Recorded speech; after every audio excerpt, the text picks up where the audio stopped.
నమస్తే మిత్రులారా, నేను మీ శ్రీనివాస్ చౌహాన్ అడ్వకేట్. మిత్రులారా, సవతి తల్లికున్నటువంటి ఆస్తి ఆమె తదనంతరము మొదటి భార్య పిల్లలకు వచ్చే అవకాశం ఉంటుందా?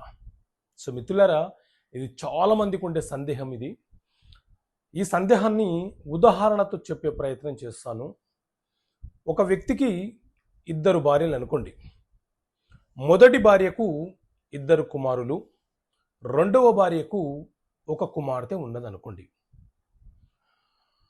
మొదటి భార్య మరణించిన తర్వాతనే ఆ వ్యక్తి రెండో వివాహం చేసుకున్నాడు అంటే చట్టబద్ధంగా ఆ రెండో వివాహం అనేది చెల్లుబాటు అవుతుంది. ఈ రెండో భార్యకు తన తల్లిదండ్రుల నుంచి వచ్చిన ఆస్తి ఉండవచ్చు, లేకపోతే తన కష్టార్జితంతో కొనుగోలు చేసినటువంటి ఆస్తి ఆమె వద్ద ఉండొచ్చు. ఆమెకు స్త్రీధన రూపంలో ఆస్తులు ఎవరి వద్ద నుంచైనా అంటే తాత, బాబాయిలు, ఇంకెవరి వద్ద నుంచైనా బంధువుల వద్ద నుంచి వచ్చి ఉండవచ్చు.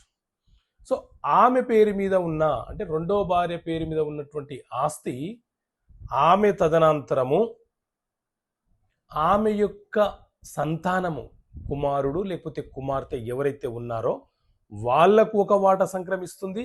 అలాగే ఆమె యొక్క భర్త ఎవరైతే ఉన్నారో అతనికి మరొక వాటా సంక్రమిస్తుంది. అంతేకాని మొదటి భార్య పిల్లలు ఎవరైతే ఉన్నారో వారికి ఈ రెండో భార్య ఆస్తులలో వాటా కోరే హక్కు ఉండదు. ఎందుకంటే మొదటి భార్య పిల్లలు, రెండో భార్య పిల్లలు బ్రదర్స్ అండ్ సిస్టర్సే కావచ్చు, రక్త సంబంధాన్ని కలిగి ఉండవచ్చు.